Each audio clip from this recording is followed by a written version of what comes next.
I'd like to introduce Dr. Vianna, No, how do we move this forward? and she's going to introduce me. Well, okay. Go ahead and move it forward. I don't know how to move It's it. not moving forward. Move it up. Okay, up. Yeah, there we go. I'm going to go up. Nobody taught us how to do this. No, wait a second. It won't move forward. There we go. All right, so Dr. Liz Young, she was my chair, and now we've become research partners. And, oh, sorry, we've become research partners. We communicate a lot on social media, which is what we're about to talk to you about. Although we're talking about adolescence, I want you to put yourselves in the framework that we're about to talk about, because as we've been hearing what everybody's been saying, social media affect us on a daily basis. We check our cell phones before presentations, during presentations, in the bathroom, I don't know, everywhere we check our cell phone. If we leave it somewhere, we have to go back and get it. I don't know if anybody's guilty of that, but if I leave it at home, I have to go right around the block and just go back and grab it because I don't know what I will miss. So anyway, this is how the interest came. But Dr. Young, she's taking me by surprise. I have to introduce her. She works with the Center of Educational and Instructional Technology Research. We're both on that research hub at the University of Phoenix. And she's the lead faculty at UOP in the doctoral program. She's a doctoral chair, and she also has her own business with doctoral coaching, and she works with students worldwide to enhance and improve their dissertation, get done, finish it, get to the end mark. Yeah. Yeah. What? Now it's your turn. To talk about you? Yeah. Oh, okay. Just, Okay, we didn't practice this very well. Okay, so, oh, you gotta go in the mic. oh, okay. All right, so I talk about you. All right, Dr. Vianna is also a member of our Center of Educational and Instructional Technology Research. And we have been doing several studies together. I think last time we were here, we talked about fluency in developing fluent students in Brazil. Because Brazil, being one of the BRIC nations, is pretty low on the totem pole, with the other nations flourishing ahead of them. So since then, we decided that she is involved with, teenagers, and I have 11 grandkids, and what we see all the time is kids on their phones, and not only that, but there's new statistics coming out that are even showing that adults spend more and more time than even the kids do. Because a lot of us work. Like I can tell you, Ishmael probably spends most of his day online as we work. I know I do. I spend about 12 hours a day on the screen because I'm teaching 7 days a week, and that's about my time online. So communication is important to us in this country, as in every country, but a lot of what we do is social media. So. So the part that we're studying is our kids, our teenagers, because we're concerned and wondering about not only their social skills, the development of their social skills, we're also very concerned about their critical thinking skills, their development of morality, what's right and what's wrong, because they see so many things that are wrong on media, and is that becoming their morality? So we worry about that. And mental health is also another issue that this could lead to. So we'll start our presentation now. Oops, gotta go the opposite way. Okay, our research problem developed that we were looking at research on what is happening with teenagers, and teenagers actually spend more time, research shows, on some kind of device rather than being in the school. So they spend more time surfing, reading, what's happening, using the YouTube, okay? And so there's a concern with that. Now, just to set the foundation, critical thinking, we used a rubric, and we had to define what is critical thinking. One of the key aspects of critical thinking is listening, so that you can get the information and then you can think about it critically. If you're not listening skills, those are a part of the critical thinking. But critical thinkers engage in analysis, interpretation, they evaluate, they make inferences, they explain, and then they're able to reflect. And so that's what we were looking at. That's how we started with our foundation on critical thinking. And this isn't just for teenagers, it's for all of us. Where are we in the critical thinking frame? The purpose of the study, we conducted a pilot study first, and it was conducted in Goiânia, in Brazil, in a traditional Brazilian school where students do not actually use social media. So the purpose of the study was to examine the influence of the number of daily hours on social media and their critical thinking scores on an essay that we gave them later. The research question, our study is a mixed method study. We had a qualitative portion and a quantitative portion, and we wanted to know, is there a relationship between screen time and students' critical thinking skills? We just looked at we just did a linear regression, so it was very, we were just looking at the time. We didn't break it down after a while into their fun time and into leisure time, or school time. So, yeah, I looked at that. The instrumentation, we use the Fazioni. I'm not sure if you're aware of that, but there are 4 layers of the Fazioni and Fazioni, and it's looking at it holistically, critical thinking scores. I have an example after this just to show you so you can place yourself and say, hey, where am I? Am I on level 4? Am I on 3? Or am I oscillating between the 2? Demographic questionnaire we gave the students. Everything was conducted electronically, and this was conducted at another school, the basis of the study. And again, we wanted to identify whether or not screen time played a role in their abilities to think critically.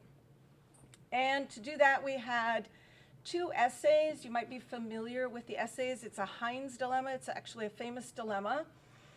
And so we adapted that, and we just changed the character. And instead of the character, the original is a husband and wife, we adapted it and made it son and mother, or daughter and mother, just so that the students could place themselves in and contextualize the dilemma to actually respond so that we could get data. So here's the moral dilemma. You might think about how you would operate in this situation. It's about a son and a mother, or a father and a daughter, and the mother has cancer. And the doctor says, well, we're at the last option. There's no other option except for, there is a chemist in town who has an incredible medicine, but it's extremely expensive. So why don't you go talk to him and see if you can purchase it, or what you can do, because this is our last option. So what happens is the son, he goes out and he tries to raise a lot of money. Now the important point is to catch all the details as you're trying to analyze what you're going to do with the dilemma. So he goes out, tries to raise the money, but he is unable to raise all the money. So he goes to the chemist's house and he says, hey, I need this. And he explained the whole situation. And the chemist says, no, this is the price. I'm sorry. We can't do anything else about it. So the son goes home and says, well, I want to save my mother. And I know stealing is wrong, but so the son goes out and steals the drug. And this is where the students, the question is, we gave him the name Smith because teenagers, it was conducted online, even though they're in the classroom. It's a laptop school, and they could go in and check out, what does Heinz do? So we changed the name so they weren't able to do that. So the question that they had to write, at least 350 words, should Smith steal the drug? Explain. And number 2, should Smith go to jail?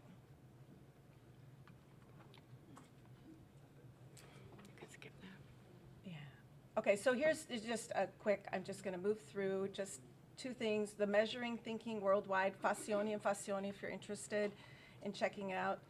Interesting rubric. For a student to place, or an adult, to place into the strong 4, essentially you need to analyze or identify the most important arguments. And you have to evaluate thoughtfully the major alternative points of view, and you need to be judicious when you're doing this. So, that's on level 4. Level 3, the person is offering analyses and evaluations of obvious. So you see the difference. You're with the major, but then there's something that's very obvious. Should he steal? I even asked teachers in the school. It's actually a private American school where we conducted the rest of the study. And I asked teachers, what do you think about this? And teachers were like, no, yes. Why? And they're like, it's the law. So many of the teachers were saying, well, it's just the law. You shouldn't steal, okay? Which I'm not saying either way, what you should do or not, but. All right, if you're on the level 2, you misinterpret evidence, you fail to identify strong, relevant counter arguments. You might just you're just defending your point of view based on your self-interest. And the last one, just the person is biased, exhibits closed-mindedness or hostility toward the situation, fail to identify a strong counter-argument. I think that's one of the keys. There are always two sides to a point, right? We've been talking about this with other speeches. There are two sides. You know, I'm up here saying one thing. You might be there thinking, oh, well, critical thinking skills aren't that important. You just can surface read, and then you've got it. Just Google it. The first thing that comes up, I'll believe it. Okay, so the screen results, I'm just showing you this, that with the group of 8 students in a non-traditional school where they do not use computers, they're using their pens and pencils and writing, the teacher talks, and they just write it all down. They are on the computer an average of 5 hours and 22 minutes. Of course, this is what they say. This is what they put down. This could be a trend, putting less, but you're there more. Okay, part 2 of the study, we had 57 students, and then we ended up with 42 because of various reasons, but most importantly, the 42 students actually followed the instructions. They followed the demographic questionnaire, filled it out, they completed it, and then they went through and did the other part, which is a part of critical thinking skills, being able to follow the instructions, right? If you don't follow the instruction in a recipe or you forget to put an egg or something, it pretty much probably won't work out. All right, so the demographics of the students, the study was conducted with seniors and juniors. We had 13 juniors and 29 seniors. And this is at a private school, so just so you know, they should be on the top scores because these students were in an international baccalaureate program. Okay.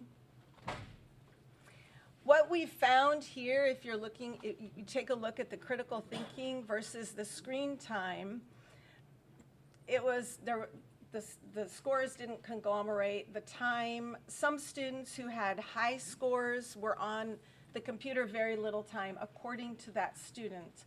Other students who had a 4, there were few students, but some of them were on only 6 hours, others were on 12 and 10 hours. Okay, so there was no correlation.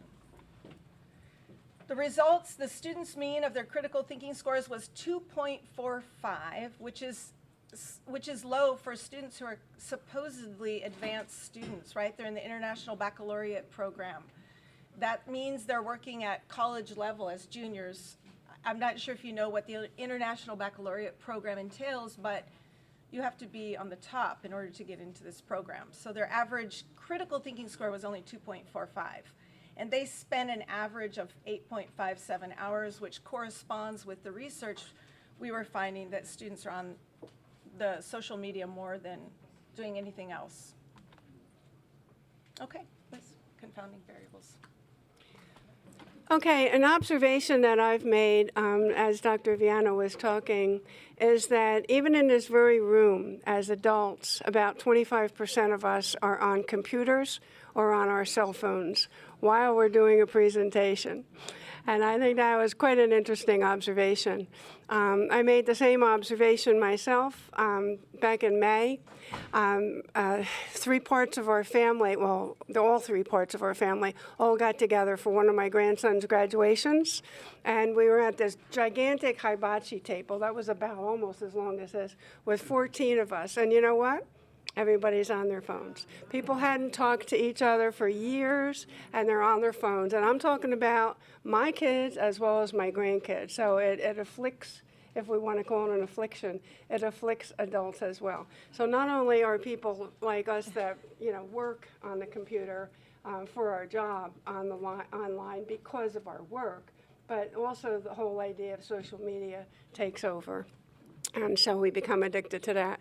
I'd like to just say, to go back a little bit, when we first started looking at this, we started to look at the idea of social skills, because we could see that there's so many of our kids that are really like at least 10 hours a day, 10 hours a day on our media, on their social media. We just decided we were going to call it screen time. So what we noticed also was that they weren't really able to really communicate very well to each other. Like my grandson one of my grandsons lives with me, and if I have dinner ready, I have to say I'm a little bit too lazy to walk to the other side of the house and say, Dylan, dinner's ready. I text him from the kitchen and say, come and eat dinner. So we all do it. I mean, even we're up here talking about researchers doing it, but we're all guilty of this, absolutely all of us. So one of the things about social skills, I just wanted to go back a second because I think this is important. One of my students was talking, and I'll relate this over to something that Dr. Lynch was talking about. A lot of military wind up with PTSD, and they wind up with traumatic brain injuries. And this happened to one of my students. He was a retired military. He was actually out on a disability. He was in Iraq. This was a few years back, and they were quasi near a village, and he had 21 young guys, all millennials, all young millennials, not the Z generation, our kids today, but the young millennials. This happened about 8 years ago. And they were all on their phones. And in walks, in amongst the group, and he's at a little distance, like where Dr. Fisher would be from me. Okay, so he maybe a little further. And so he sees these two villagers dressed in yellow garb with yellow garb on their head and all, dressed up. And he immediately, even from a distance, could tell that that's not right. But these kids, they looked up at him and did nothing. By the time the one-star general, the fellow I was, my student, was able to do or say anything, the suicide bombers bind themselves up and bombed all 21 kids. So at a distance, so they were all killed, all of them. And that's what promoted him to do his research study on the fact that our kids today cannot read eye contact. They cannot, like I know, and a lot, maybe some of you know, all I ever had to do, and even when I was a school principal, I'd look at a kid like this, and they knew they were doing something wrong. Okay, we look at a kid like this, and they say, what's wrong? They don't know. They don't get it. Okay? They think something's wrong with you. Exactly. So that's basically it. Thank you. Ishmael just said they think something's wrong with me, and that's correct. Okay, so we didn't do social media because there is an awful lot out there, and that's why we did critical thinking. Unfortunately, we didn't get the results that we were hoping, and there were a lot of confounding issues that interfered.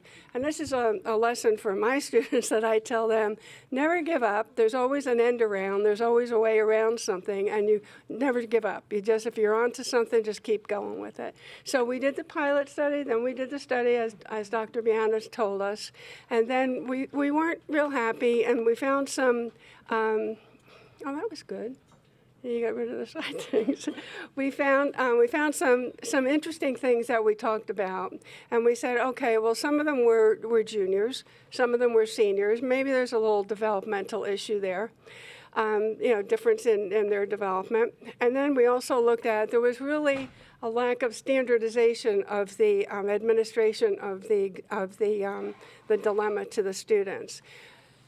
Margot was not allowed to actually do the administration, and so there was a girl that she was partnering with there, one of the teachers there, and that teacher gave the students the directions.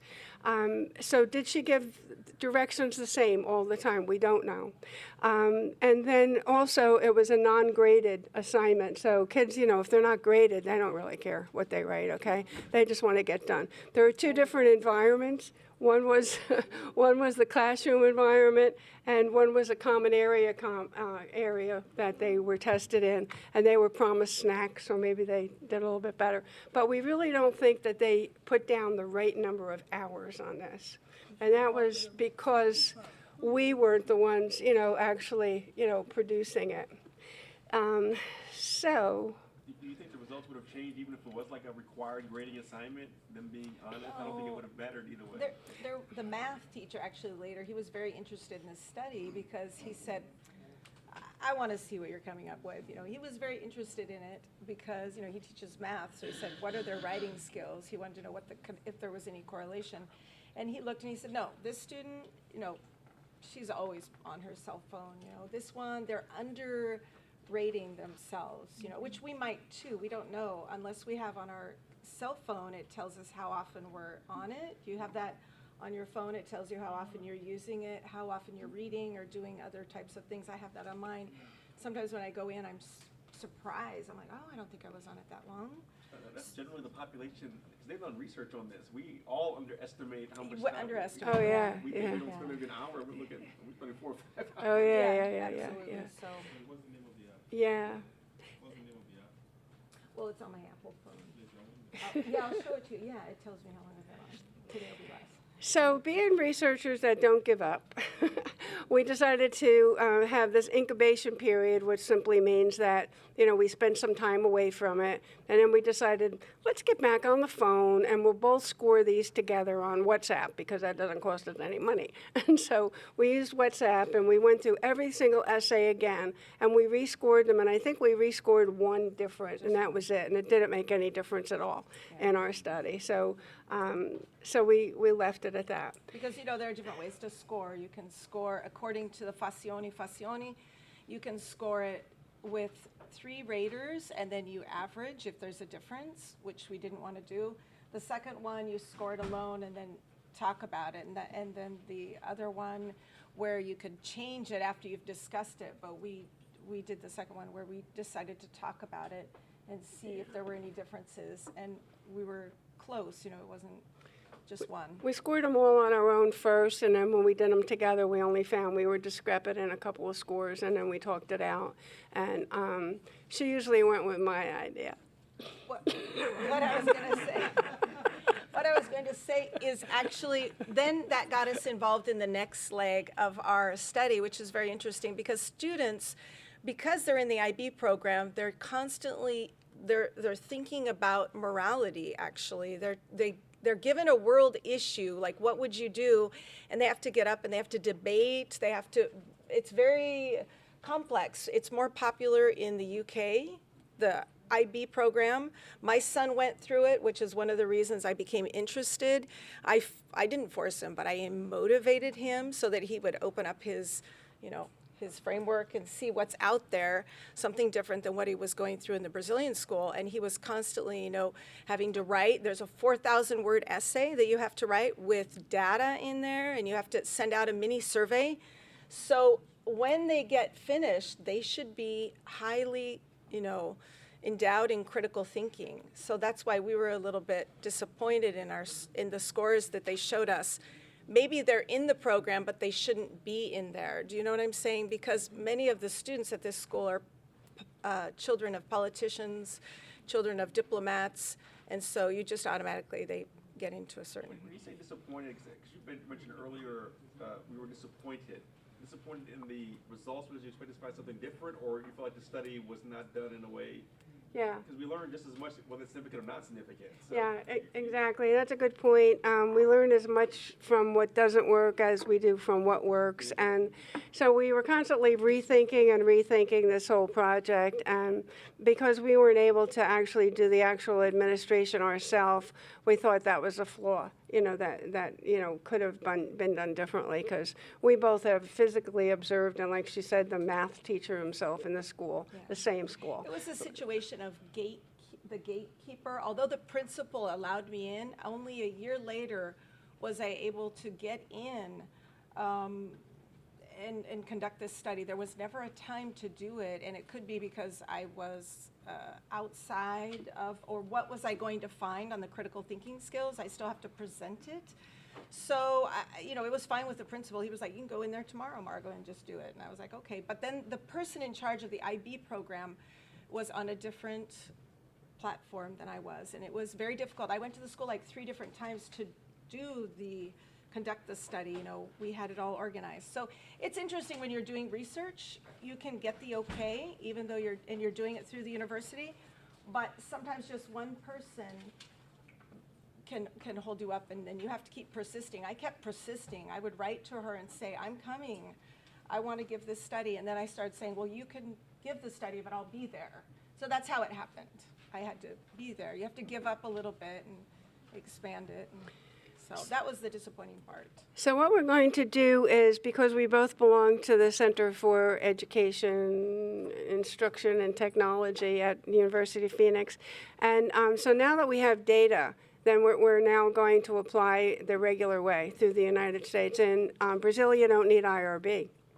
We didn't have to go through IRB at all, and we used 17-year-olds without any IRB at all. But in the United States, of course, we all know we have to have IRB. We have to have at least 18-year-olds and all that, unless we, go through a really difficult IRB process. So we're probably going to redo this again in the critical thinking area, but what we decided to do when we were looking at these essays, and like Dr. Margot was actually saying, that we did find out retrospectively that these classes were being taught about morality.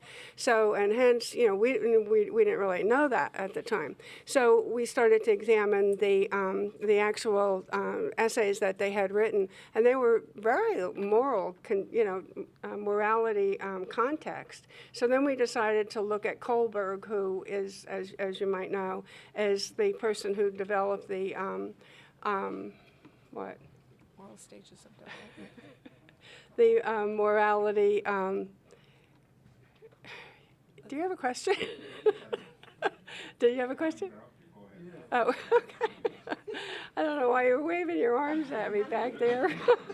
I'll answer. Tell No, me we'll my move on. Let's time's move on. up Okay, or keep something. that, and Okay. we'll move on.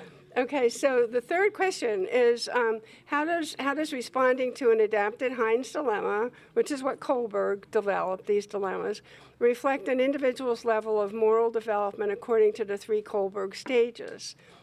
So we'll move ahead. Mhm, yeah. Go for it. Okay, back. Okay, we didn't find much difference in the morality because, again, we were using those numbers of screen time, which we think were incorrect. So for Kohlberg, what we did is we put he has actually 6 different stages, but you can combine them into 3, and I think we had that, didn't we? So the first 2 levels are pre-conventional, and the second 2 are conventional, and then the 5th, and the 6th are post-conventional, which is the highest level of morality thinking. Is this where I'm at? Okay, so the implications of the study was that the proliferation of digital device usage may be influencing the development of our nation's teams. We just don't know how yet. We just really haven't, in our study, figured out just how. I have a strong suspicion that when you think about back in Piaget's time when he developed cognitive development, we talked about how the neurons and the neural transmitters develop in the brain, and we produced signals back and forth, and that's how we begin to learn, right? So what is really happening? What kind of signals are kids' brains getting? So from a biological, physiological perspective, which we can't do, we're not that kind of doctor, I think that's going to be an interesting study for the future, but it'll be a longitudinal study to see what happens as kids grow up and how their brain develops differently. I guess they'll only know that from looking at PET scans and things like that. But the thing that we're next interested in doing is... besides that, repeat the study. besides she that- would like to do it in the United States, but you yeah, have to find a we are school. going to try to move in to the United States and do it with an IRB, and we'll probably get approval for it because we already have this data, you know, to back us up that we've done something, so we know what we're talking about, even though we did it wrong.